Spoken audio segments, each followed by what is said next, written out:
అవును 6 నెలల్లో పెళ్లి పథకంలో చేరండి. మీ ప్రియమైన వారికి 6 నెలల్లో పెళ్లి చేయండి. కృష్ణ సాయి బ్రాహ్మణ వివాహ పరిచయ వేదిక బ్రాహ్మణులకు మాత్రమే. మరిన్ని వివరాలకి కాల్ 8855592015 లేదా 9000333990.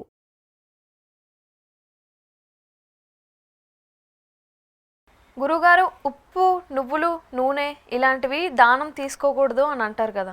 మరి మనం దానం ఇచ్చేటప్పుడు పంతులు గారికి ఇస్తాం కదా, మరి అలా ఇవ్వచ్చా? మరి ఇది పరిహారం కిందనే ఇస్తారు. వీటిని దానం అంటేనే పరిహారము. మరి వీటిని దానం కంటే మన కర్మను మనం ఇస్తున్నట్టు లెక్క. అంటే మన కర్మను ఎదుటి వారు స్వీకరిస్తున్నట్టు లెక్క. అందువల్ల కొంతమంది పురోహితులు కూడా తీసుకోరు. నువ్వులు దానం ఇస్తే అసలు తీసుకోరు. నువ్వులు అంటే పితృధాన్యం. అది పితృదేవతలకు మనం తర్పణ వదిలేటప్పుడు నువ్వులు బొట్టనవేల పైన వేసి నీళ్లు వేసి తర్పయామి తర్పయామి తర్పయామి 3 సార్లు చెప్తాం. మన పితృదేవతల పేర్లు చెప్పి ఒక్కొక్కరి పేరు చెప్పి. కాబట్టి పితృధాన్యం కాబట్టి వాళ్ళు తీసుకోవడానికి ఇష్టపడరు. కొంతమంది తీసుకుంటారు. ఎవరు తీసుకుంటారంటే మన కర్మను తీసుకున్నా భరించగలిగే శక్తి ఉన్న వాళ్ళు తీసుకోవచ్చు. ఎందుకంటే వాళ్ళు ఒక గోవుకి ఎన్ని రోమాలు ఉంటాయో అన్నిసార్లు గాయత్రి జపం చేసి ఉన్నటువంటి పురోహితులు ఏ దానం తీసుకున్నా వాళ్ళకి ఏం కాదని ఉండింది. ఇప్పుడు అంతటి గొప్ప వాళ్ళు నిష్ణాతులు ఎవరున్నారు? గోవు పైన ఎన్ని రోమాలు ఉంటే అన్ని రోమాలు అన్నిసార్లు గాయత్రి జపం చేసినటువంటి గొప్ప మహానుభావులు ఎవరున్నారు ఇప్పుడు? ఒకప్పుడు కాలంలో ఉండేవాళ్ళు, వాళ్ళు తీసుకునేవాళ్ళు. అంటే వాళ్ళకి అంత దైవశక్తి ఉంటుంది కాబట్టి మనం ఇచ్చేటువంటి కర్మ అనేది ఒక చిన్న విషయమే. వాళ్ళకు అంత శక్తి ఇప్పుడు ఎవరికి లేదు.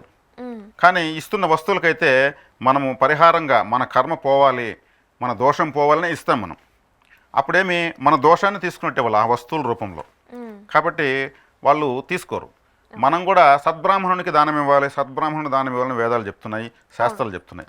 మరి సద్బ్రాహ్మణుడు అంటే నిత్య వేద గాయత్రి పారాయణ చేస్తున్నటువంటి వాళ్ళు, సంధ్యావందనాలు 3 వేళలా చేస్తున్నటువంటి వాళ్ళు, 4 వేదాలను సమగ్రంగా తెలుసుకున్న వాళ్ళు అని అర్థం దానికంతా. అట్లా ఇంకా ఎంతో వాళ్ళ యొక్క సాధన ఉండాలి. మరి అంతటి వాళ్ళని మనం వెతుక్కోవాలంటే కూడా మనకు దొరికేది చాలా కష్టమవుతుంది. మరి ఇప్పుడు మన తంత్ర జ్యోతిషంలో భాగంగా ఇటువంటి వస్తువులను పారే నీటిలో వదలండి అని చెప్పడం జరుగుతుంది. పారే నీళ్ళు అంటే గంగాదేవి ఏమైనా స్వీకరిస్తుంది, ఏమైనా ప్రక్షాళన చేస్తుంది. గంగాదేవికి ఏ విధమైన దోషము లేదు, ఆమె దేనైనా భరించగలుగుతుంది. కాబట్టి మనం దానం ఇచ్చేటప్పుడు ఎవరైనా తీసుకోలేదంటే వాళ్ళకి అంత శక్తి ఉందో లేదో మనం కూడా తెలుసుకుని ఇవ్వాలి. మన కర్మను మనం ఇస్తున్నాం, మనం వస్తువులను కాదు. ఇది ఇందులో ఉన్నటువంటి పరమార్థం. అవును 6 నెలల్లో పెళ్లి పథకంలో చేరండి. మీ ప్రియమైన వారికి 6 నెలల్లో పెళ్లి చేయండి. కృష్ణ సాయి బ్రాహ్మణ వివాహ పరిచయ వేదిక బ్రాహ్మణులకు మాత్రమే. మరిన్ని వివరాలకి కాల్ 8855592015 లేదా 9000333990.